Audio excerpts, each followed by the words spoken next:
Boa noite, pessoal.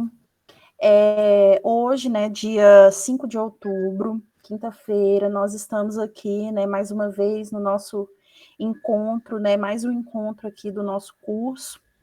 E hoje, quem vai né, orientar aí, vai falar com a gente é a Letícia Salorenzo, que é jornalista, formada em letras também, né? Formada em mestre em linguística e atualmente é doutoranda, né, em linguística mesmo, né? Em linguística, nos dois casos, análise do discurso. Isso mesmo, né? E a Letícia, assim, a gente se conheceu, né, lá na UNB, quando eu estava no doutorado, a Letícia fazia mestrado, nós fomos colegas de orientação, né? Pedíamos um orientador. É. Que inclusive vai fechar o curso aqui. A última aula vai ser dele, viu, Letícia? Me avisa, eu quero o link, quero assistir.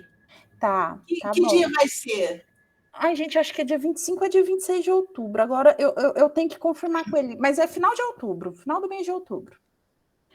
Então, a Letícia é nossa colega de orientação, que a gente acabou, né, ficando amiga aí, parceiros, perrengues acadêmicos, né? E as parcerias também nos projetos. A Letícia já colaborou em alguns projetos com a gente, né? E eu vou dizer, sou fã. Porque eu gosto muito do jeito didático, divertido mesmo, né? Dela explicar. Eu acho que a gente precisa disso, né? De trazer conteúdo, bons conteúdos. O trabalho dela é um trabalho muito importante, um tema necessário, né, para os tempos que nós vivemos e ainda estamos vivendo, porque ainda há muitos desdobramentos. E eu acho que é importante tratar, né, também com leveza. A leveza é importante, né? Sim. Então, gente, é isso, tá? Só um único recadinho aí que eu quero dar para vocês é o seguinte, que semana que vem, quinta-feira é feriado, 12 de outubro, né? Dia do aniversário da senhora minha mãe. Ai, ai. E então, nosso encontro é na quarta-feira com a professora Paula Francinetti, tá bem? E aí, na quarta-feira que vem, a gente se vê. Eu vou conferir, porque a professora Paula tinha me falado que já ia, como ela já tem acesso direto ao Moodle, ela me disse que ia já colocar o material dela lá no Moodle, mas eu vou tirar essa dúvida com ela e até amanhã de manhã eu já respondo para vocês. E o próximo encontro será na quarta, dia 11 de outubro. Certo, pessoal? Então agora, Letícia, a palavra está com você e boa aula para todos nós, tá bom? Então, boa noite para todo mundo, que assim eu economizo todos, todas e todes, vai todo mundo numa leva só. Cris, obrigada pelo convite, adoro estar aqui, adoro participar, me chame sempre, eu participo sempre, tá? Oi, Cláudia, você quer falar alguma coisa? Ou você só levantou a mão em vez de dar o tchauzinho assim? Quer ver? Ó, eu acho que você levantou a mão sem querer, né? Então tá. Bom, vamos lá. Neste momento, eu estou com duas telas aqui de PowerPoint e no momento que eu começar a minha apresentação do PowerPoint, virar e tudo, eu não vou mais ver vocês aqui no Meet. Então, se alguém quiser falar alguma coisa comigo, ou se quiser levantar a mão, eu só vou ver no final da apresentação. Se quiser me interromper, se quiser interagir comigo na hora, abre o microfone e fala. Combinado? Bom, vamos lá então. Boa noite. Hoje nós vamos falar então de gêneros jornalísticos, manipulação do discurso e como a gente pode puxar a brasa disso tudo para o ensino e a análise da nossa amiguinha gramática. E lá vamos nós. Bom, vamos lá. Vamos começar com a ideia dos gêneros textuais, né? Essa primeira fala é do Beiserman, mas ela também tem muito de Marcuski, né? Esse daí é muito também a compreensão, é como Marcuski entende o que é um gênero textual. Os gêneros, eles tipificam muitas coisas além da forma textual. Eles trazem muito mais informações do que apenas uma forma, né? Eles são parte do modo como os seres humanos dão forma às atividades sociais. Então, não é há diferença entre uma receita de bolo e uma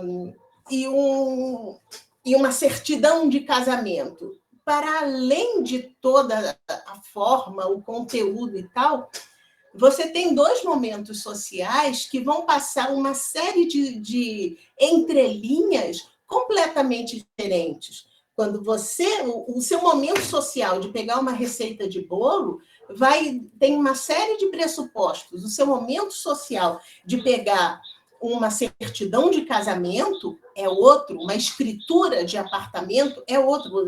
São duas realidades diferentes, são dois momentos sociais, são duas comunicações diferentes e são duas interações sociais diferentes.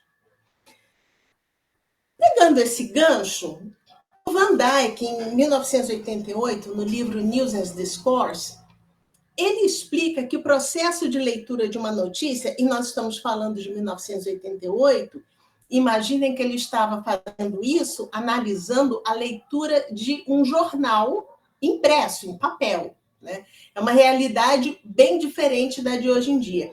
Mas ainda assim, no momento em que você se senta, pega o jornal, abre o jornal, a própria visão que você tem, todo tipo de informação que você está absorvendo, como você está absorvendo e como você está percebendo aquela informação, também já configurou o teu cérebro de uma maneira muito especial, né?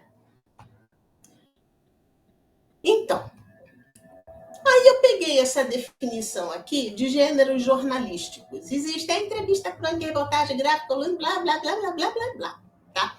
Isso daí é muito bonito para você socar conteúdo goela abaixo dos seus queridos alunos. Tá?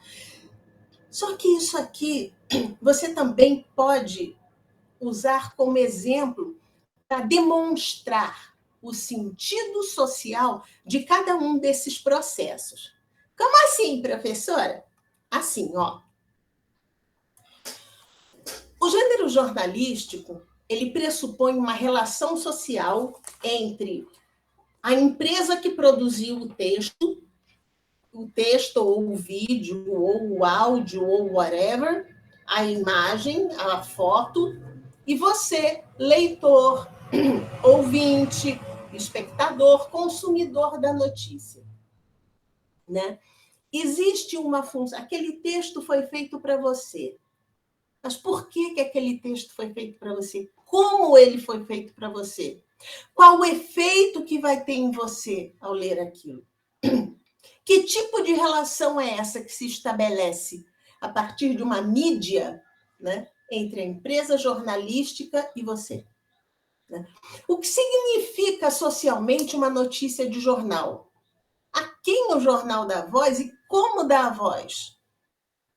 Qual a diferença entre o Guardian, na Inglaterra, dizer que hoje foi assassinado o irmão e cunhado de dois deputados federais de partido de esquerda, que são vozes muito eloquentes contra o bolsonarismo e contra as milícias, e ele foi assassinado no território da milícia.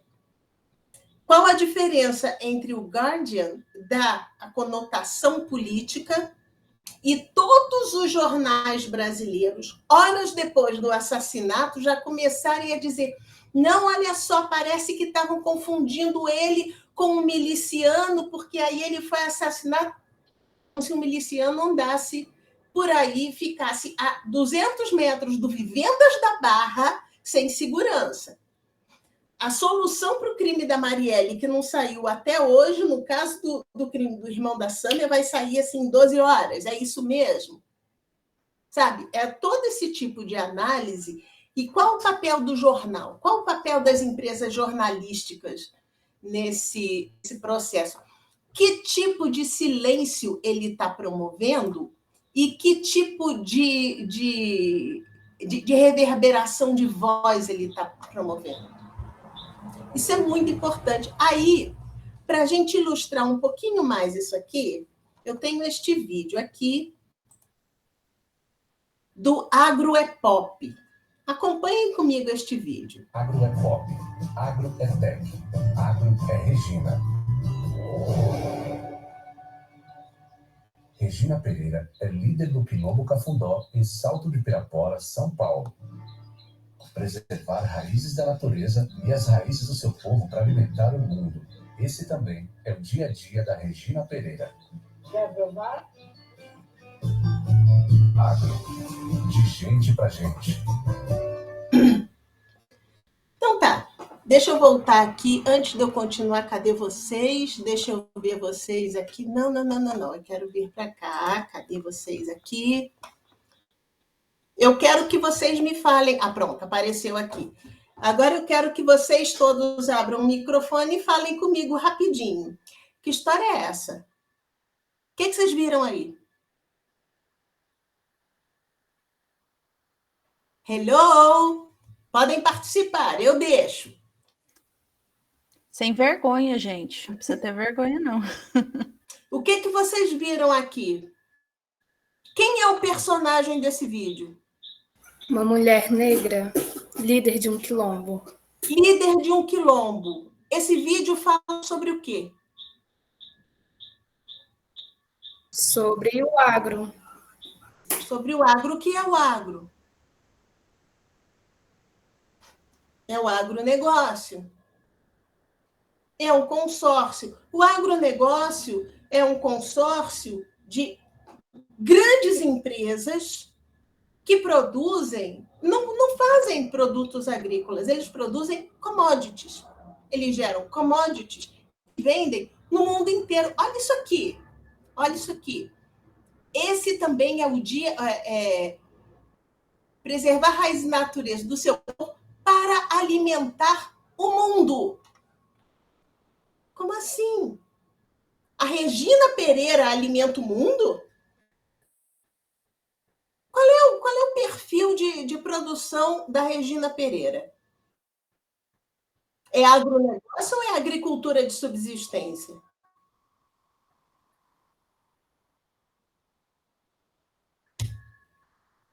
E aí ele virou agro? Até porque a maioria dos donos de terra são homens brancos. A despeito de ser homem branco. Tá? Ok, é uma observação pertinente e tal. Mas qual é o índice, a organização de representação social que é mais afim com a Regina Pereira do que o homem branco da AproSoja? Porque aqui esse vídeo está dando a entender que a Regina Pereira e o dono da AproSoja são colegas de trabalho, não é? Não é? Qual é a... Fala aí, ô Jane, pode falar. É porque as economias de subsistência, né, que na verdade alimentam o povo brasileiro, em quantidade, são muito maiores do que o que é chamado realmente de agro. Que tem um produtor aqui de soja no Brasil, ele nem mora no Brasil, ele é político, vem, participa das reuniões e vai embora de jatinho para a Europa. Mas o povo brasileiro... E a agricultura popular é representada por que instituição? Subsistência, de coleta, pelos quilombolas. Qual é a instituição, a organização não governamental que representa os produtores familiares? É um movimento de trabalhadores sem terra, exatamente. Olha o MST silenciado aqui. A Regina virou colega de trabalho do dono da AproSoja. O MST foi silenciado, removido, calado, mocosado, vanquished, apagado. banido da cena da sociedade brasileira. Por quê? Para quê? Qual o objetivo final? Isso aqui, muita gente chama isso aqui de publicidade, mas o nome disso aqui é propaganda, tá? E esse silenciamento até causa uma demonização dessas pessoas, né? Porque acaba que informação sobre o que essas pessoas estão fazendo, a importância delas, do movimento, e acaba sendo pessoas que querem roubar terras.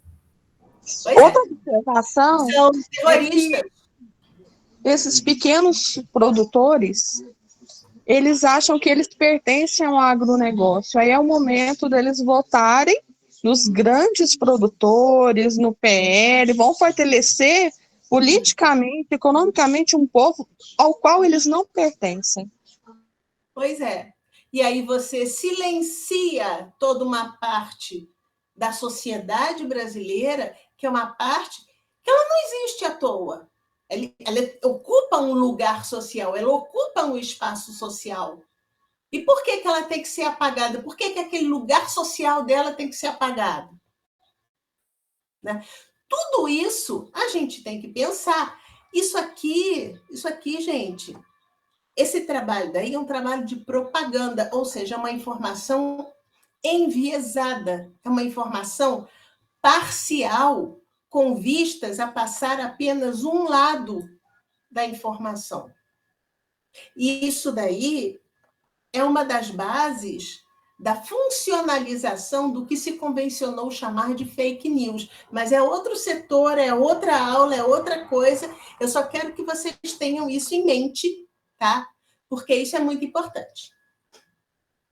Rolou o silenciamento. Antes de eu apresentar um outro exemplo de vídeo, eu vou botar para vocês essa informação aqui de como se dá a notícia num telejornal. Vocês podem reparar, quando vocês começarem a assistir um jornal nacional da vida, vocês vão ver que existem 3 formatos diferentes. O VT, ele é o formato mais completo, tá? Você tem o âncora lendo, introduzindo a notícia, aí entra uma reportagem gravada no local, o repórter está lá, apresenta, fala tudo, né? Ou seja, o repórter e o câmera, o repórter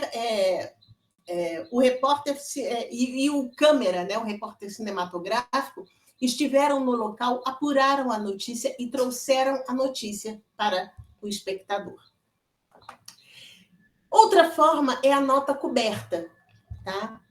A nota coberta, ela é muito usada em notícias internacionais. Pelo seguinte, você tem as agências de notícias que mandam vídeos de fatos que aconteceram no dia. Elas também mandam textos explicando aqueles vídeos para sair no jornal. Então, o que chega, às vezes, são informações, são imagens e textos. O que o editor do telejornal faz é casar isso. Você tem as imagens correndo e, em cima das imagens, o locutor ou o âncora narra, apresenta, diz o que está acontecendo, né? O nome disso é nota coberta, né? É uma nota coberta por imagens, né? E o locutor fala em off, ou seja, ele não aparece, a cara dele não aparece no vídeo, então é em off, né? Isso é um dos significados do off no telejornalismo. E você tem a nota locutor. A nota locutor, ela é usada em 2 ocasiões. Ou a notícia chegou de última hora, não tem imagem, não tem nada, só tem um textinho rápido para você ler.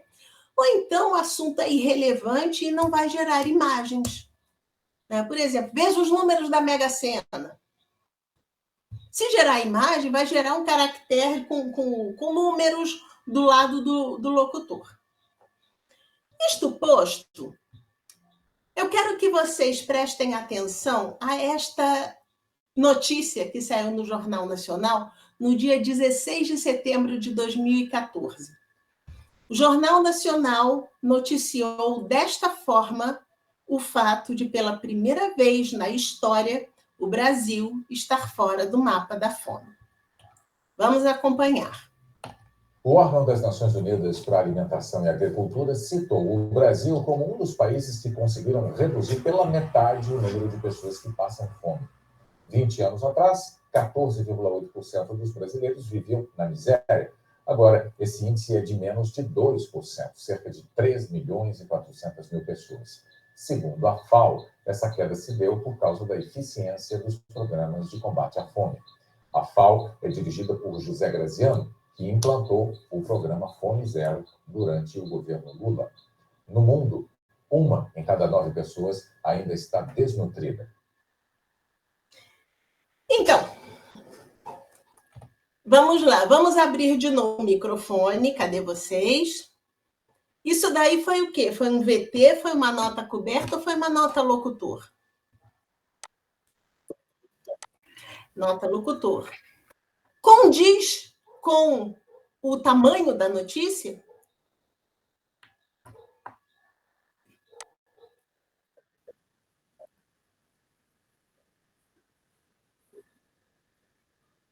Pois é.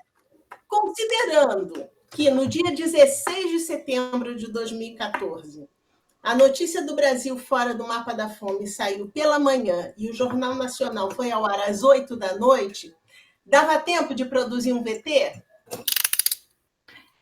Dava. Pois é. Mas o que se produziu foi uma nota locutor de 37 segundos com 97 palavras e 530 caracteres. Agora nós vamos analisar. Isso aqui também é uma escolha, gente. Isso aqui é uma escolha editorial que, no final das contas, reflete a ideologia de quem está falando, né? E reflete a ideologia daquela empresa jornalística. Vamos analisar o texto. Agora vamos entrar na análise sintática, análise gramatical. Bora lá. Cadê? Está aqui. O órgão das Nações Unidas para a Alimentação e Agricultura citou o Brasil como um dos países que conseguiram reduzir pela metade o número de pessoas que passam fome. Vamos lá. Sujeito. Quem é o sujeito dessa frase? Abrindo o microfone aí. Vamos lá. Pode falar. Muito bem. É sujeito simples ou composto?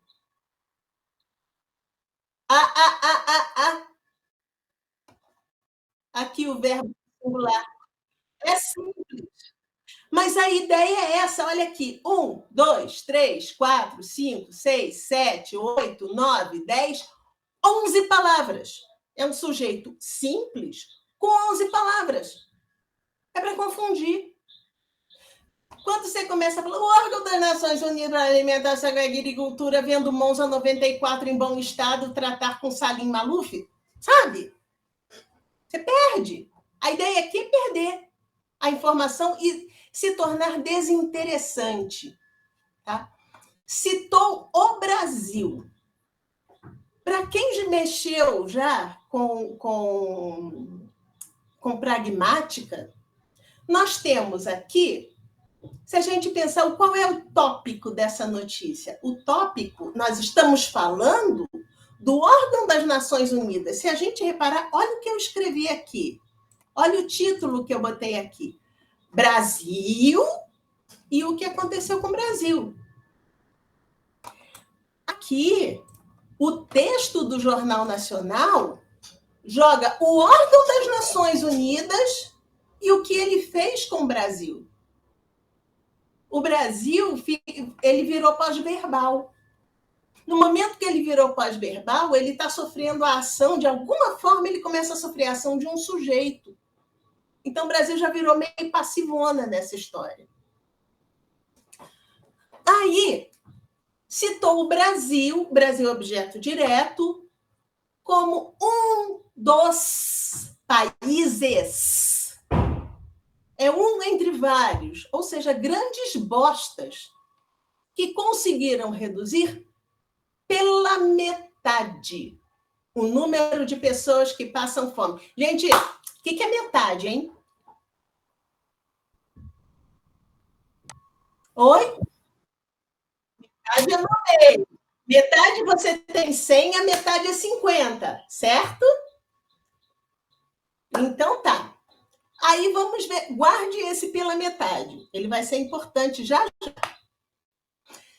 20 anos atrás, 14,8% dos brasileiros viviam na miséria, agora esse índice é de menos de 2%, cerca de 3,4 milhões de pessoas. Pá, pá, pá, pá, pá, pá, pá. Te joguei um monte de número para você não pensar em nada. Eu vejo esse parágrafo, eu só penso em Gonzagão. Eu lhe dei 20 reais para tirar 2.200. Você tem que devolver 17.700. É 16.700. É 17.700. Não tem... Isso aqui, eles jogaram um monte de número. Aí eu parei, não, pera lá um pouquinho. Vamos mexer com esses números aqui? Vamos ver o que acontece. 20 anos atrás, nós estamos em 2014 aqui, então 20 anos atrás foi em 1994, ok? Então, olha aqui, em 1994, pega o celular, abre a calculadora e me ajuda a fazer essas contas. Em 1994, a população do Brasil era de 159,7 milhões. Mas nós somos humanas, nós fazemos miçanga, então a gente arredonda para 160. Né? Aí, 14,8% dos brasileiros viviam na miséria em 1994. 14,8% de 160 é 23,6. Ok? Então tá. Lá atrás, nós tínhamos 23 milhões de brasileiros na miséria, passando fome. 20 anos depois, a população não é mais de 160. Nós temos 204,2 milhões, que, novamente, nós vamos arredondar para 200. Tá? E agora, 3,4 milhões de pessoas estão passando fome. Isso aqui é problema de matemática, gente. É isso mesmo, tá? Vamos fazer as contas, então. Se 200 igual a 100%, 3,4 milhões dá 1,66%. Aí você para, peraí, nós foi de 160 a 200, 1,66%, e pela metade, aí você começa a desconfiar que as palavras não estão sendo bem usadas. Aí eu consultei um professor de matemática e um economista para ver se essas contas procediam. E essas contas procedem. É assim. Você tem, em 1994, 14,8% da população com fome. Em 2014, 1,66%. 14,8 menos 1,66 igual a 13,14. A queda em pontos percentuais foi de 13,14 pontos percentuais. Tá, e daí? E daí é o seguinte, se nós considerarmos 14,8 um número cheio, o 100% da história, quantos por cento equivale 13,14? Aí você multiplica cruzado, 14,8x igual a 1.314, x igual a 1.314 dividido por 14,8, e x é igual a 88,7%. E este é o número total, este é o percentual da população que realmente saiu da miséria em 20 anos. 88,7%, vamos arredondar para 89%, 90%. 90% é metade? Não, né? 90% é quase tudo. Mas o Jornal Nacional disse que era só uma metade. Olha só, eles jogaram esse monte de número em cima da tua cara, de qualquer forma, de qualquer jeito, botaram lá um quadrinho lá do lado do Bonner para dizer que ficava fácil de ver, e eles chamaram 90% de metade. Isso é jornalismo com correção? Não é não. Não é não. Prosseguindo. Segundo a FAO, quem é FAO? FAO, Food and Agriculture Organization, Ou seja, é o órgão das Nações Unidas para Alimentação e Agricultura. O texto, em algum momento, diz que FAO e órgão das Nações Unidas é a mesma pessoa? Não. Pois é. Agora, essa queda se deu por causa da eficiência dos programas de combate à fome. Epa! Nós temos 1, 2, 3, 4, 5, 6, 7, 8, 9. Nós temos, em 97 palavras, 9 elogiando. É quase 10% do texto, gente. Olha que legal! Enfim. Só que esse elogio não vem à toa, né? Já já vem uma marretada. Ela é marretada. A FAO é dirigida por José Graziano. Foi esse cara que implantou o programa Fome Zero durante o governo Lula. Ou seja, a FAO só disse que o Brasil conseguiu reduzir pela metade o número das pessoas que passam fome porque é dirigida pelo cara que implantou o programa Fome Zero durante o governo Lula. Ah, professora, mas isso não está escrito aí. Não, não está. Mas isso dá a entender. Prazer, essa daí é a inferência sugerida. Mais dúvidas sobre informações sobre inferência sugerida com a professora Maria Cristina. Ela também sabe que é uma inferência sugerida. Tá? Nosso orientador nos mostrou exatamente isso. Tá? Isso aqui é uma forma de você acusar a ONU de quadrilha com o governo Lula sem acusar. Tá? Pensa que tá bom? Não. Vamos terminar em depressão. No mundo, 1 em cada 9 pessoas ainda está desnutrida. Esse texto aqui falou explicitamente: o Brasil está fora do mapa da fome? Não. Esse texto foi lido em 37 segundos. Esse texto tem 97 palavras e tem 530 caracteres. E foi assim que o principal telejornal do país noticiou o Brasil fora do mapa da fome pela primeira vez na história. Se o Jornal Nacional quisesse, ele teria feito uma série de reportagens, porque em 1994, o Jornal Nacional fez uma série de reportagens sobre a fome no Brasil. Eles entrevistaram pessoas, eles mostraram as pessoas que morreram de fome, eles mostraram crianças desnutridas, eles mostraram famílias que não tinham como plantar, nem o que plantar. Eles poderiam simplesmente atualizar aquela reportagem, pegar todos os personagens de 20 anos antes e mostrar como eles estão agora. Mas se o Jornal Nacional fizesse isso, ele teria ganho prêmios internacionais. Mas não. O Jornal Nacional escolheu dar esta notícia numa nota locutor de 37 segundos, 97 palavras e 530 caracteres. Isso tudo, gente, tem a ver com a estrutura do discurso ideológico, né? O Van Dyck 2000, agora, como é que é o nome do livro do Van Dyck? Agora eu não lembro, Ideologia e Discurso, acho que é Ideologia e Discurso. Ele mostra a relação, como é que se dá a relação entre o nós e o eles. E essa estruturação dicotômica, essa estruturação polarizada, você sente isso hoje em dia entre bolsonaristas e seres humanos. Tá? Nessa estrutura, para diferenciar nós e eles, nós somos melhor do que eles. Nós somos superiores, eles são inferiores.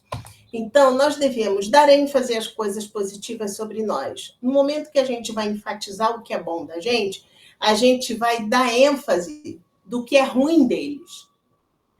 E Mas nós não somos 100% perfeitos o tempo inteiro. Então, as nossas coisas negativas, a gente vai tirar a ênfase. E vai tirar a ênfase do que é positivo deles. Com isso aqui, eu acho que eu resumi capas de revista Veja de 30 ou 35 anos. Tá? Mas eu peguei, em especial, essas duas capas do Globo de 2 segundas-feiras consecutivas. Tá?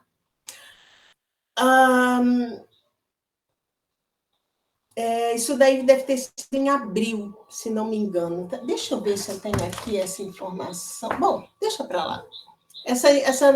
Essas capas foram em 2016. Tá? Foi perto do impeachment da Dilma. Tá? Só de ver essa capa, você já vê que a quantidade de pessoas aqui é muito parecida com a quantidade de pessoas aqui. Tá? E esse mesmo prédio está aqui. Né? Olha, o MASP aqui, o prédio e o MASP. Uma tirou a foto daqui, outra tirou a foto daqui. Então, a gente tem mais ou menos o mesmo trecho, só que um pega pela frente, outro pega por trás. Tá? Só de olhar essas imagens, você já diz, o Brasil está dividido. Só que não é isso que as manchetes dizem. Né? Eu vou dar uma ampliada aqui nessa primeira manchete, que fica mais fácil para ler. Olha só. Brasil vai às ruas contra Lula e Dilma e a favor de Moro. Isso aqui é uma famigerada figura de linguagem. Metonímia. Porque a metonímia é quando todo representa uma parte e vocês têm que decorar isso para a prova. Tá, tudo bem. Metonímia também pode ser entendida como uma forma de metáfora. Tá? Tudo bem também. A questão aqui é, para que usar metonímia? Qual a função da metonímia? Qual a função desse sujeito metonímico aí? O que você tem quando você traz Brasil para a manchete? Você unifica, você generaliza. É uma coisa só. É o Brasil inteiro, Brasil unido, coeso e unido contra Lula e Dilma e a favor de Moro. Isso aqui se chama chapéu. Tá? É um textinho que você coloca em cima da manchete. Maior manifestação da história. De acordo com quais parâmetros? Isso aqui é um superlativo. Para que você vai usar esse superlativo? Repare que quem gosta muito de usar superlativo é criança. Criança, porque quando você vai fazer uma comparação, quando você vai comparar A e B, a comparação entre A e B, você tem que observar mais coisas, você tem que dizer quem é mais, quem é menos, se eles são iguais em parâmetros e tal. A criança, ela começa a falar, o meu pai é o homem mais bonito de todas as galáxias. Você não compara, você bota lá em cima e joga o resto para baixo. A criança não tem parâmetros para dizer por que o pai dela é bonito. Mas ela vai dizer isso. Maior manifestação da história. Essa manifestação foi a mais maior de grande de todo mundo da história. Isso aqui é um argumento de uma criancinha. Criancinha adora falar em superlativo. Protesto pacífico, inclusive eu vou ter que usar uma vírgula do Medo e Delírio aqui, vocês vão me desculpar, é isso aqui. Está sendo um movimento passivo. Não tem violência, não tem gangue de LGBT. Pois é passivo. Isso aqui foi uma manifestante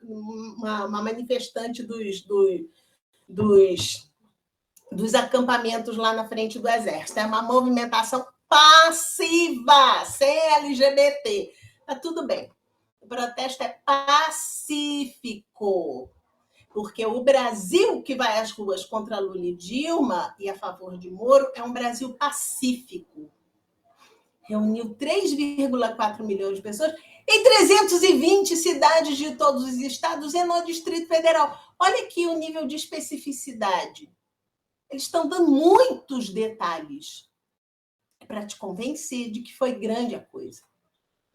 Insatisfação da população aumenta a pressão sobre o governo, sai daí mosquito, no início de uma semana decisiva, tá? Ou seja, naquele domingo, não, faltavam, acho que era 15 dias para Dilma ser empichada, né? O processo sobre o impeachment deverá ter seguimento na Câmara na quinta-feira. Aliados da presidente admitem que situação se agrave. Aliados da presidente. É uma segmentação. Aqui é generalizado. Aqui é segmentação. E eles admitem. O verbo admitir ele não foi usado aí à toa. Admitir significa você ser obrigado a reconhecer. Você está numa posição passiva aqui. As circunstâncias são mais poderosas, são mais fortes do que você. Então, você admite que a situação se agrava. Vamos ver essa segunda manchete aqui, vamos dar uma ampliada. Vamos começar com o chapéu, tá? Se aqui era a maior manifestação da história, aqui é Lava Jato no Planalto. É uma investigação de corrupção na sede do governo. Duas metonímias. Lava Jato é uma parte, falando de um todo, que seria investigação de corrupção, e Planalto é metonímia para governo. No caso, governo Dilma. O governo federal, ou a presidência da República. Aqui era o Brasil, era o todo, era uma grande metonímia. Aqui está segmentado. Olha aqui, aliados da presidente, aliados de Dilma e Lula. Aqui cabe a pergunta, os aliados de Dilma e Lula, eles são o quê? Eles são cubanos? São venezuelanos? São brasileiros? Porque do jeito que se coloca aqui, parece que eles não são brasileiros. Eles são um segmento da sociedade que fazem atos em todos os estados. O PT reúne 275 mil aqui, contra 3,4 milhões de pessoas. Aí você vê essas fotos e não bate. 7% do público das manifestações pelo impeachment. 7% de 3,4 milhões. Em discurso na Avenida Paulista, ex-presidente, o Lula, no caso, reedita a versão Paz e Amor e diz que terá cargo de ministro no governo para restabelecer a paz.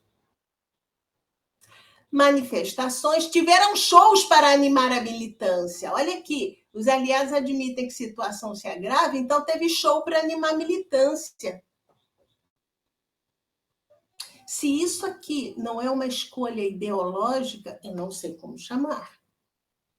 Se isso aqui não é uma escolha editorial, se isso aqui não é o Globo escolhendo o lado dele, não só deixando bem claro de que lado ele está, como dizendo para o leitor qual é o lado que o leitor deve adotar, porque é o lado certo, entre aspas, eu não sei como chamar.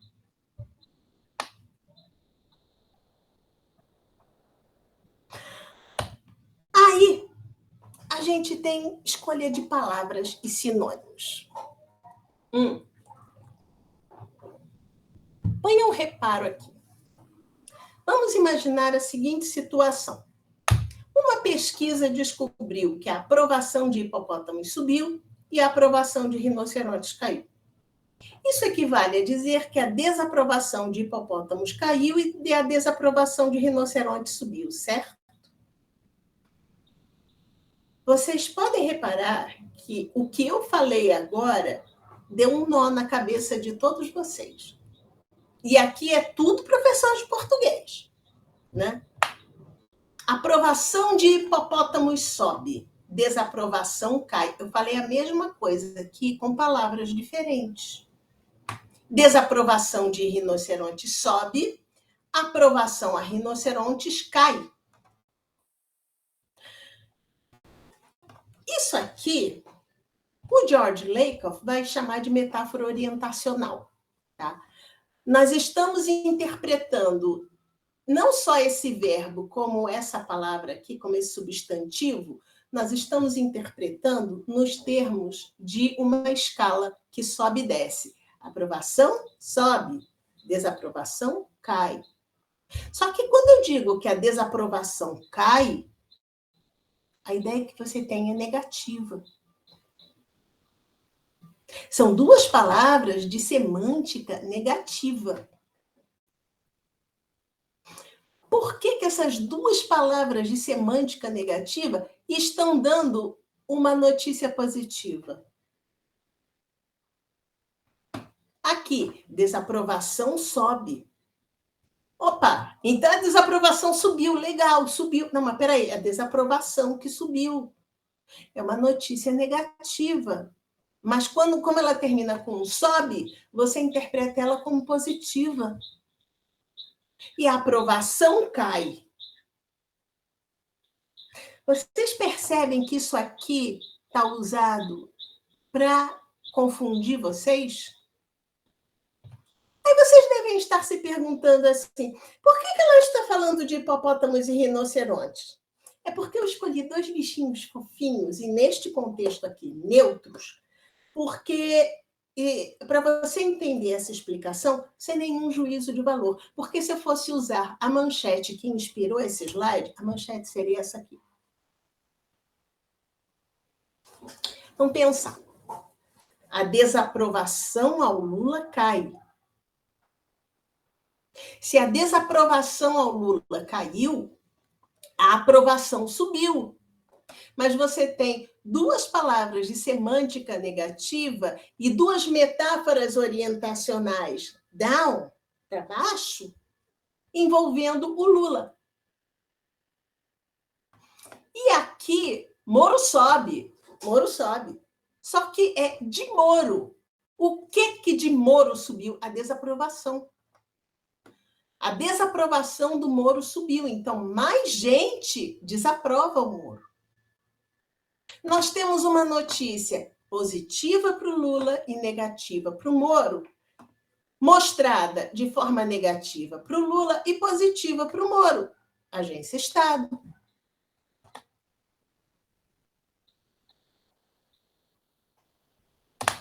Modalização.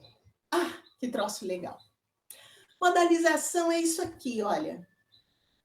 O João está mentindo é muito diferente de eu dizer João pode estar mentindo.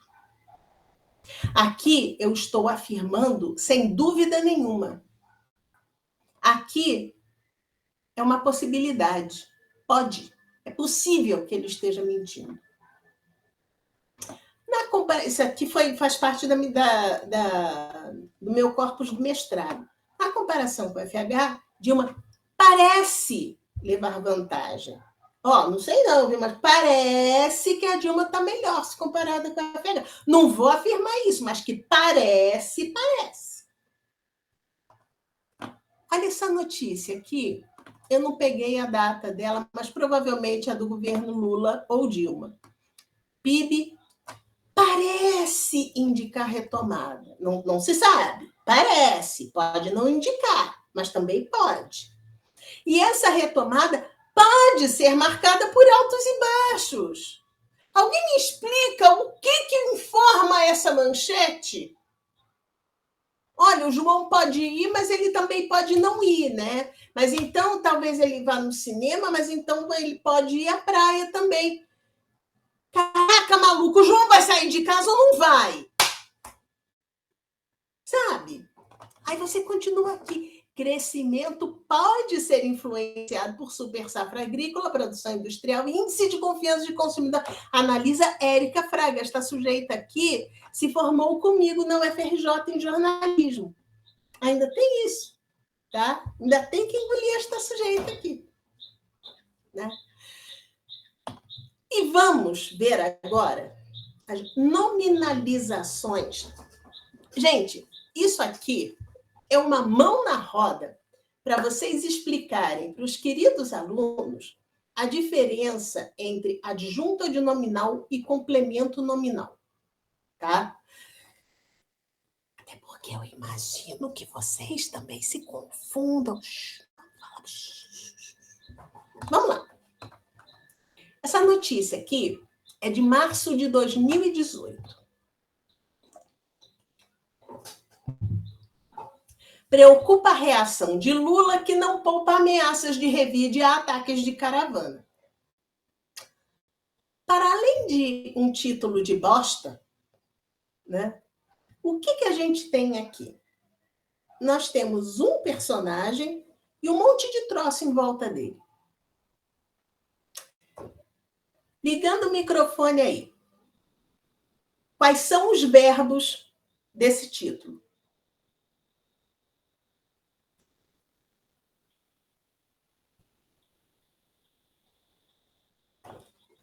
Preocupa, revide. Revide não é não. Poupa. Preocupa e poupa. Certo? Então tá. Verbos preocupar e poupar. Só que eu não sei quem foi que falou revide. Revide, ele é um substantivo, mas ele é um substantivo derivado de um verbo, não é? Tem um monte de substantivo aqui que também tem bonezinho de verbo. É substantivo derivado de um verbo. Quais são esses substantivos? Ameaças. Ameaça. E reação. Reação. Revide e ataques. Certinho? Observem aqui. Esses são os substantivos derivados de verbo. Vamos analisar os verbos. Vamos catar os sujeitos desses verbos. Quem se preocupa? Aí não fala, né? Pois é. Isso daí não é nem sujeito oculto, nem sujeito indeterminado, nem oração sem sujeito. Eu chamo isso de sujeito mocosado. Porque tem o objetivo político de você esconder o sujeito dessa frase. Reação igual a reagir. Quem reage? Lula. Ah, então o sujeito está bem claro aí. Né? Está bem claro para a gente, ok, tudo bem, mas de qualquer forma está claro. Tá? Neste caso aqui, reação de Lula é adjunta de nominal. Tá? Por quê? Porque se a gente colocar, se a gente transformar esse reação em verbo, você tem Lula reage a alguma coisa. Então, isso aqui é uma adjunta de nominal, porque quando essa frase aqui vira verbal, você tem, isso aqui é o sujeito da frase. Ok? Vamos continuar. Quem poupa? Quem não poupa, no caso? O Lula. O Lula. Quem ameaça? A caravana? O Lula. O Lula também. O Lula. Quem vai revidar? O Lula. Mas a caravana foi atacada. Quem atacou a caravana? Deve ser o sujeito mucosado, né? Mocosado. Sujeito mocosado.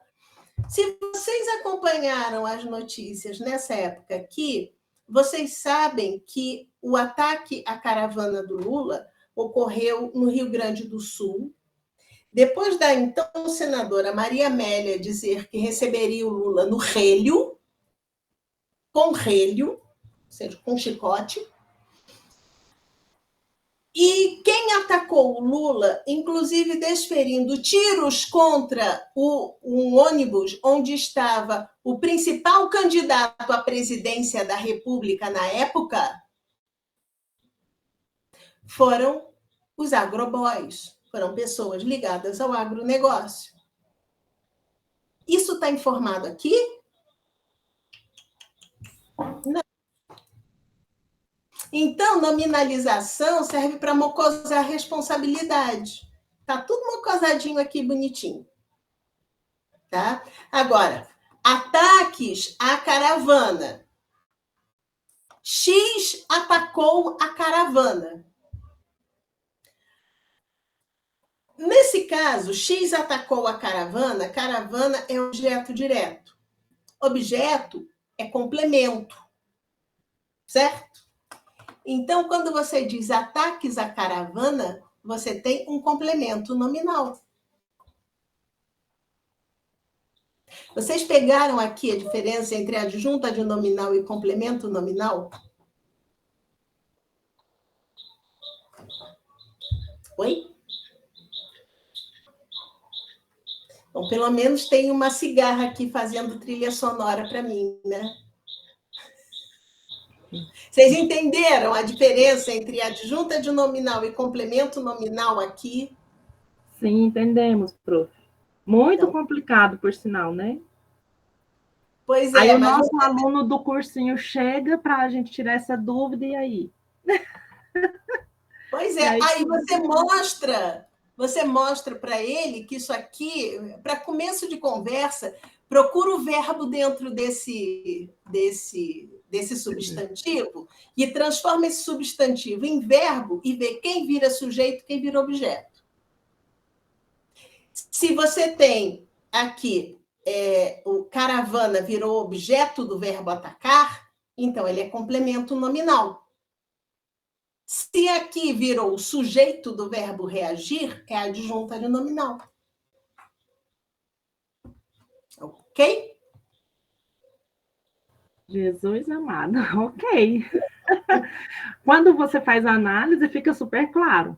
Mas quando nós pegamos aqui sozinhas, dá um nó na cabeça. Pois é, mas a ideia é essa, né? Enfim, é igual a questão anterior, né? Joga um monte de números para quê? Para que ninguém entenda nada. É isso. Tá? Espero que vocês tenham gostado. Cadê vocês agora? Está aqui, deixa eu ampliar vocês. Perguntas, reclamações, manifestações? A Mila levantou a mão. Professora, boa noite. Obrigada pelos esclarecimentos, foram perfeitos. A gente sabe que tem esse cunho ideológico, principalmente relacionado ao conteúdo midiático, ao conteúdo jornalístico, e certamente a gente poderia afirmar, com certeza, que os que produzem esses tipos de informação, os que produzem essas manchetes, eles fazem isso de forma intencional ou simplesmente é por não perceberem mesmo? Olha, é uma grande briga que eu tive com o Dionei. Tá? Quando eu fiz essas análises, eu já era jornalista há uns 25 anos. Tá? Eu sei dizer, depois de 25 anos de jornalismo no lombo, eu sei dizer, por exemplo, quando uma manchete ela é mal escrita sem querer e quando ela é mal escrita por querer. Tá? Tem um caso aqui, na minha análise do mestrado, eu peguei um texto que era assim. Dilma cresceu após a... Como é que é? Dilma cresceu após ataque. Deixa eu ver aqui. Como é que estava? Não. Cadê? Não. Não, espera só um instantinho. Deixa eu achar aqui. Dilma cresceu entre mulheres após ataques. Isso foi em 2014. Tá? Aí você vai ver que ataques são esses. Estava faltando o texto ali. Eu vi que aquela manchete, Folha de São Paulo, isso é o tipo de erro que a Folha de São Paulo adora cometer, né? Aí eu tinha essa manchete, saiu no jornal impresso. Aí eu joguei no Google a notícia de uma cresceu entre mulheres após ataques para eu ver como saiu na página, né? Como saiu online. Aí no online saiu Dilma cresceu entre mulheres após ataques de Aécio. Então nós temos um adjunta de nominal, né? Mas nós temos um sujeito agentivo atacando a Dilma, né? Por que ele sumiu da Folha? O Dionei virou para mim: você tem que atacar a Folha, porque isso é um absurdo, porque ele está fazendo isso contra uma mulher, porque você quer... Dionei, para, calma, respira. Olha aqui, deixa eu ver se eu encontro ainda essa manchete aqui. Eu vou mostrar para vocês.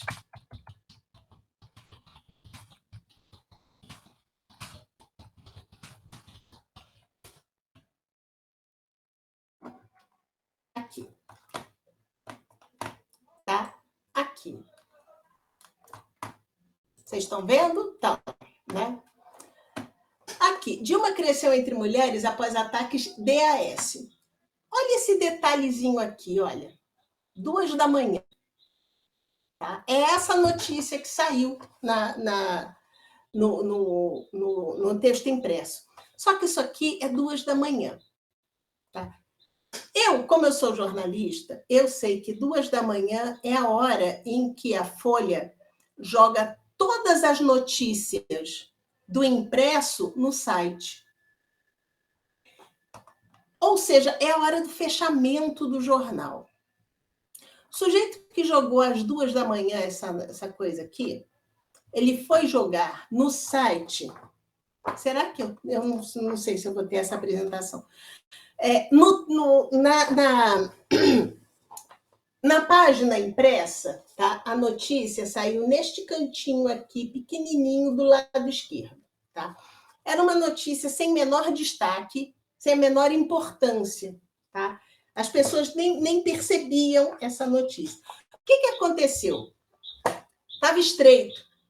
Não cabia a manchete inteira. Tinha que cortar. Aí o cara, na pressa para cortar, para liberar logo a coisa, tirou esse DAS aqui. Dilma cresceu entre mulheres após ataques. Pronto, funcionou. Vamos embora. Pode próxima página. Isso aqui é correria. Tá? Então, esse erro aqui causou uma perda de informação? Causou. Não tenho a menor dúvida de que causou perda de informação. Mas isso aqui é correria de fechamento. Isso aqui é um erro de edição. Tá? Agora, quando você coloca aquelas capas do Globo, como eu mostrei para vocês, aquilo ali não é erro de edição, não. Tá? Aquilo ali é intencional. Tá? Enfim, eu estou tentando minimizar isso aqui, mas não consigo. Consigo? Não consigo. Deixa para lá. O que mais? Não, isso é ótimo. E eu acredito que trazer isso para a sala de aula é importante, porque eu moro em Caldas Novas. E aqui em Caldas Novas a gente tem algumas pessoas que elas se intitulam jornalistas porque elas têm ali acesso a informações e postam nas suas páginas das redes sociais, no Instagram com mais ênfase, né? Porque o Facebook não é tão acessado. E eu acabei comprando uma briga recentemente, né? Com um desses possíveis repórteres que nem tem curso de jornalismo, mas se intitulam tal qual, porque eu tinha alguns alunos que eram menores de idade mesmo, mas eles estavam trabalhando em regime de contrato, não estudavam, não estavam trabalhando de uma forma análoga à escravidão, e aí ele simplesmente soltou a manchete: jovens são apreendidos, olha que bizarrice, jovens são apreendidos por estarem sendo explorados no trenzinho, e os possíveis patrões poderiam ser presos por fomentar um trabalho análogo à escravidão. E aí, como a gente mora em Caldas Novas, a gente sabe que o regime hoteleiro ele é bem mais escravagista do que o trabalho no trenzinho. Eu acabei levando essa notícia para os meus alunos para que nós analisássemos e, posteriormente, também coloquei o meu comentário. Fui bloqueada na página, né, certamente.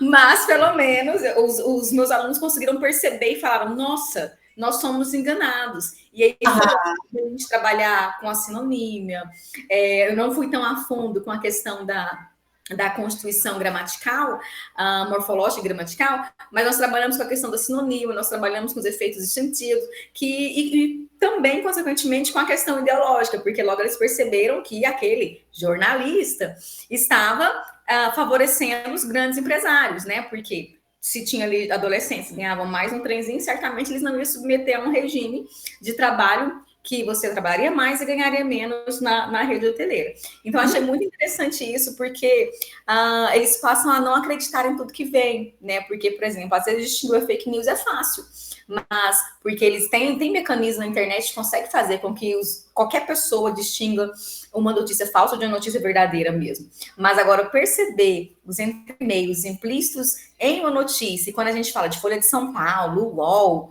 Globo, G1, todo mundo já considera como se fossem aqueles ali máximos que ali você vai ter uma notícia totalmente imparcial. E quando a gente fala que a notícia, a reportagem, principalmente a notícia, deve ser um texto imparcial, a gente acaba percebendo que é praticamente impossível que ela seja imparcial. E é importante, é uma das primeiras coisas que a gente aprende na faculdade de jornalismo, né? A imparcialidade, ela é casada com o Papai Noel ou com o Coelhinho da Páscoa, né? Não existe imparcialidade. Você tem uma visão de mundo, você vai passar sua visão de mundo. Não tem como não. Você tem uma visão parcial do mundo, né? Agora, a sua... quando você é jornalista, a sua obrigação é você observar todas as variações sobre o mesmo tema e apresentar essas variações. No caso de hoje, do irmão da Sâmia Bonfim assassinado, ninguém vai perguntar como a polícia do Rio de Janeiro, em menos de 12 horas, já desvendou o mistério? É tão fácil assim, puf, né? Da Marielle até hoje está sem resposta, né? A Marielle está até hoje sem resposta. Agora tem umas coisas, quer ver? Deixa eu ver aqui. Deixa eu ver se eu encontro isso aqui. Aqui. Eu adoro isso aqui. Observe... não, eu cortei meu Google, né? Deixa eu compartilhar de novo minha tela com vocês. Tela cheia, esse aqui. Vamos lá. Observe a busca marota que eu estou dando. Apreende 300 quilos. Olha aqui. Receita Federal apreende quase 300 quilos de maconha, 300 quilos de cocaína, 300 quilos de maconha, 300 quilos, 300 quilos, 300 quilos. Vocês já repararam que a polícia só apreende 300 quilos? Ninguém pergunta o que é isso. Ninguém pergunta como é. Mas vem cá, foi pesado? Como é que foi pesado? Como é que vocês sabem disso?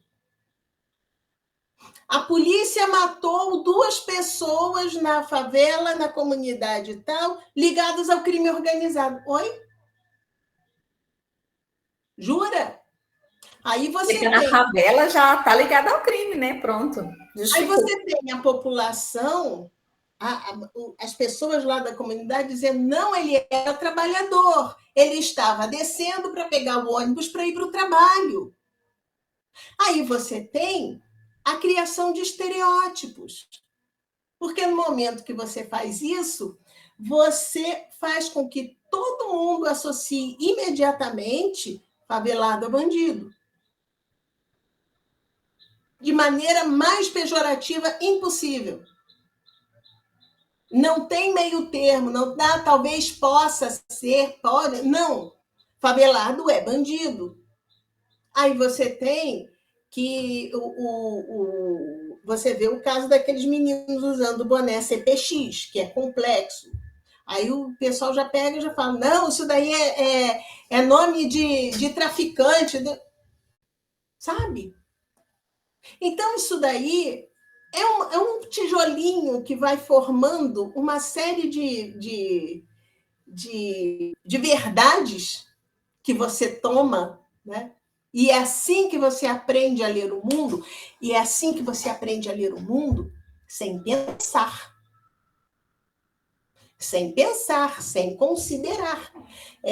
Eu gosto muito de falar. Quem já ouviu falar em reforma da Previdência? Reforma do funcionalismo público. Eu adoro isso. O que é. Quando você diz assim, minha casa vai. Estou reformando minha casa. O que vem na tua cabeça? Vai ficar melhor. Vai ficar melhor. É um perrengue temporário que você vai passar, porque você vai ter que comprar material, você vai brigar com pedreiro e tal, não sei o que, né? Mas no final daquele perrengue, vai ficar melhor. Aí você fala a reforma da Previdência. É um perrengue que você vai passar, mas depois vai ficar melhor. Quanto tempo você vai sofrer o perrengue? 65 anos. Né? No mínimo. Pois é. Aí você tem os trabalhadores explorados de Uber, de iFood, etc. e tal, que são empreendedores.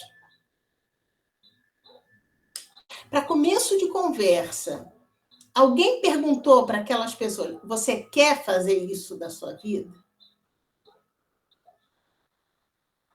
Aí você chega, você convence essas pessoas de que elas são donas de si, elas são donas do próprio trabalho, elas são donas do próprio tempo e elas vão ganhar o quanto elas quiserem.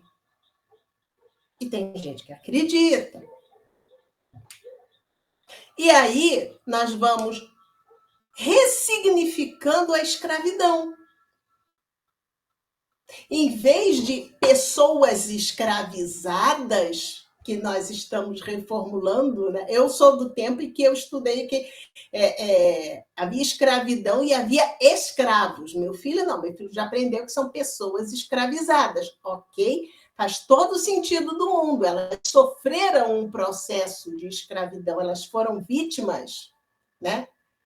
Esses caras não são pessoas escravizadas, eles são escravos por conta própria.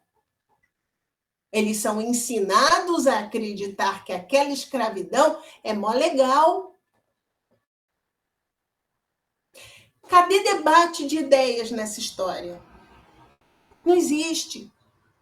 Você já joga um monte de informação, joga um monte de ideologia, um monte de visão de mundo e a pessoa apreende, assimila, toma para si como verdade, sem questionar, sem nada.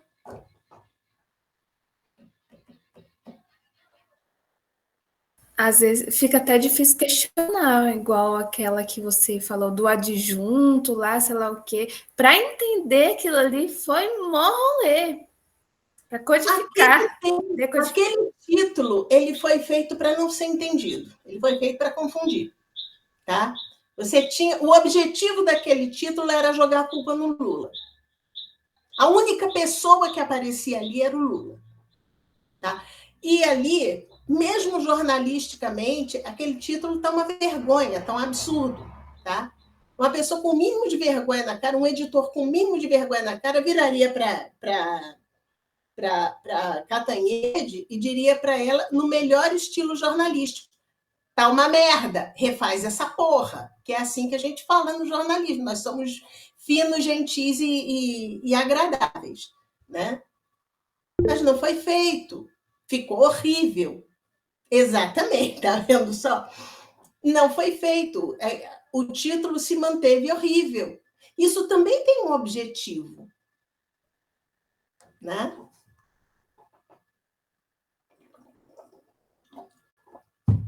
Muito comum em manchetes de fake news, né? Que tem um título bem sensacionalista, coloca, né? Palavras negativas com nome e joga lá bem grande, bem sensacionalista. Tem algumas que eu até já abri, dessas fake news assim, que a gente vê, tá meio estranho, e só é a manchete com três estrofes ou três frases. O que a gente convencionou chamar de fake news, tá? Deixa eu ver se eu encontro aqui. Tem tempo, Cris? Para eu dar uma palhinha de fake news para o povo? 10 minutos. Tempo de sobra. Pode deixar. Deixa eu ver aqui. Cadê o texto? Cadê o Finder? Ah, meu Deus do céu. Peraí. Eu só queria comentar uma coisa. Quando você colocou aquela manchete do 300 quilos da droga, né? Eu sempre me lembro daquelas notícias assim, ó. Quando o traficante, a pessoa que é presa com a droga, é rico e branco, é jovem, universitário, estudante, né? Agora, se for um menino pobre, preto, da favela, etc., é traficante. Né? Eu lembrei foi disso na hora, quando você mostrou. Até achei que ia aparecer esse tipo de notícia. Pois é sempre por aí. Vamos ver aqui. Janela está aqui. Vamos lá. Deixa eu encontrar aqui. Não, volta para cá. Eu vou abrir aqui. Isso aqui. Eu vou contar uma história para vocês, tá? Que, na verdade, quem contou foi o ministro Alexandre de Moraes. Ele disse que ele recebeu um vídeo da mãe dele pelo WhatsApp. A mãe vira, olha, meu filho, que bonitinho. Aí ele assistiu o vídeo e era um vídeo que falava mal dele. Aí ele respondeu, mãe, você viu que esse vídeo me chama de ladrão, faz isso, não sei o que lá? Não vi, não. Mas ele estava tão bonitinho. Essa história, vocês já devem... Eu peguei o exemplo de Alexandre de Moraes porque eu acho maravilhoso contar que o homem que mais é vítima de fake news neste país atualmente, a própria mãe dele já usou fake news contra ele, né? Mas aí está a diferença entre a misinformation e a disinformation, ou informação incorreta e desinformação, tá? Quando você tem a informação incorreta, é o caso da mãe do ministro mandando coisa para ele. Não tem dolo aqui. A palavra-chave é dolo.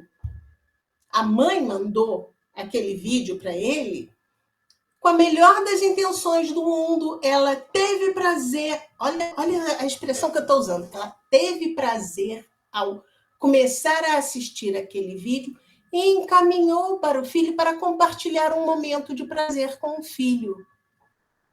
Dolo, zero, nenhum. Só que ela propagou uma mentira. Porque fake news, gente, lá no final da ponta, é mentira. A gente tem que falar isso o tempo inteiro. Fake news, também conhecido como a boa e velha mentira. A gente tem que associar o tempo inteiro esse sinônimo, tá? Então, o que a mãe do ministro fez com ele é uma informação incorreta, uma misinformation. Ocorre que ela não recebeu esse vídeo do nada. Lá na ponta inicial, teve uma pessoa que pegou um vídeo, editou com mais intenções, cortou pedaços, deixou o vídeo tendencioso para falar mal de Alexandre de Moraes e ainda se deu ao trabalho de botar o vídeo com baixa resolução a ponto de ele ficar facilmente transmissível via WhatsApp. Aqui tem dolo. Aqui tem dolo, ou seja, foi proposital isso aqui. Então, isso é a chamada desinformação. A má informação é isso aqui. Deixa eu ver se eu mostro aqui para vocês. Cadê? A má informação é isso aqui, ó. Moraes, boa tarde. Maria Rita, aqui do gabinete da presidenta Dilma. Ela quer falar com o presidente Lula. Eu estou levando o telefone para ele. Só um minuto, Ok. tá? Muito obrigada. Tá bom, né? Só um minuto, só, Maria. Tá ok. Alô? Alô, só um momento, presidente.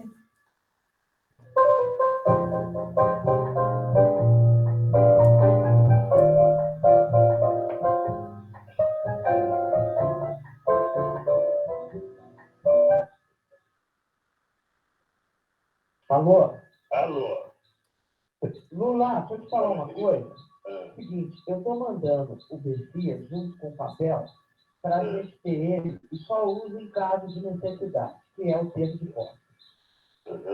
Tá? Tá bom, tá bom. Só isso, você espera aí que ele está indo aí. Tá bom, tô aqui, fica aguardando. Tá? Tá bom. Tchau. Tchau, querida. Este vídeo aqui, ele foi... Isso é uma conversa particular. Por N motivos, é uma conversa particular que não tem por que vir a público, tá? Ela veio a público descaracterizada, fora de contexto, e ela foi apresentada pelo Jornal Nacional. Então, isso aqui tem o dolo, isso aqui tem o objetivo evidente e inconteste de prejudicar Lula e Dilma. O nome disso aqui é má informação, ou malinformation, né? Agora, deixa eu encerrar isso aqui. Eu dei essas principais diferenças entre misinformation, disinformation e malinformation. É importante a gente ter também em mente fake news não é só uma notícia. Não é só uma coisa que você recebe isolado. Fake news é um processo que faz parte de um ecossistema de desinformação. Tá? Então, existe objetivo, existe público-alvo, existe uma série de coisas que é no modus operandi. O nome desse modus operandi é firehosing, tá? Ou mangueira de incêndio. A ideia é, eles usam, é um texto de origem militar que explica esse processo, tá? A ideia é você jogar... Você pensa numa mangueira de incêndio, como é que ela é? Para controlar aquela mangueira, você precisa de alguém parrudo, e é um jato forte, ininterrupto, que molha todo mundo, e você nem tem tempo de pensar o que está acontecendo, porque é muito forte o jato, e você fica molhado no matter what. Né? Então, em cima disso, você tem uma funcionalização de fake news. Eu quero destruir a imagem da Amila, tá? Eu não vou dizer uma vez, digamos... É só exemplo, tá? É um exemplo falso e mentiroso. A Amila é ladra. Não adianta falar isso uma vez. Eu vou dizer que a Amila é ladra, aí eu vou usar a Odileia dizendo que a Amila roubou uma caneta dela, aí a Cirândia vai dizer que a Amila não devolveu o dinheiro para ela, aí a Lana vai dizer que a Amila foi na casa dela e levou um notebook e nunca mais devolveu, e por aí vai, e vai num crescendo. E aí está todo mundo nessa turma só ouvindo histórias horríveis da Amila. No final do dia, vai todo mundo ter a pior impressão possível da Amila. Agora, vamos tirar a Amila Rodrigues e vamos inserir Alexandre de Moraes. Vamos tirar é ladra e vamos colocar é ditador.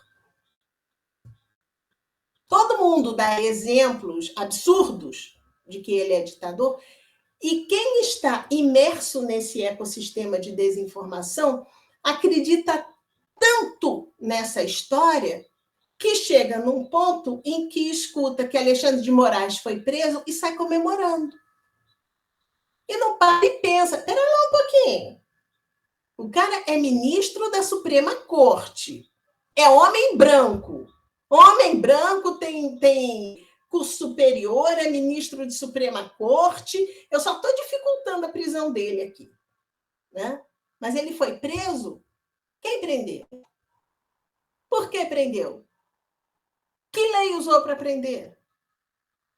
Como prendeu? Já foi cumprido o inquérito? Já foi... O que aconteceu? E como ele foi preso? Ele foi algemado? Cadê a imagem dele algemado? Não tem nada? As pessoas não param e pensam. Isso daí, vocês vejam, eu estou fazendo um mínimo de pergunta racional. As pessoas não raciocinam mais. Por quê? Porque elas têm aquele desejo tão intenso de ver Alexandre de Moraes preso, né, que elas apenas comemoram quando isso acontece.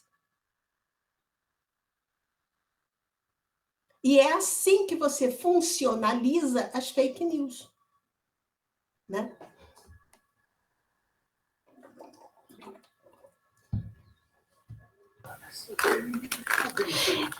Pessoal,